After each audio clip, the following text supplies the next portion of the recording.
सभी श्रद्धालुओं को हर हर महादेव। आज हम बता रहे हैं उत्तराखंड के तुंगनाथ मंदिर के बारे में। तुंगनाथ मंदिर दुनिया का सबसे बड़ा शिव मंदिर है। तुंगनाथ मंदिर उत्तराखंड के गढ़वाल के रुद्रप्रयाग जिले में स्थित है। अच्छा, यह मंदिर केदारनाथ और बद्रीनाथ के लगभग बीच में स्थित है। यह क्षेत्र गढ़वाल हिमालय के सबसे सुंदर स्थानों में से एक है।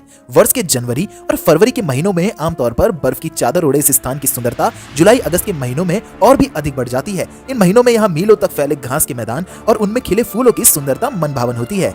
इस मंदिर से जुड़ी एक मान्यता यह प्रसिद्ध है कि यहाँ पर शिव के हृदय और उनकी भुजाओं की पूजा होती है। इस मंदिर की पूजा का दायित्व यहाँ के एक स्थानीय व्यक्ति को है।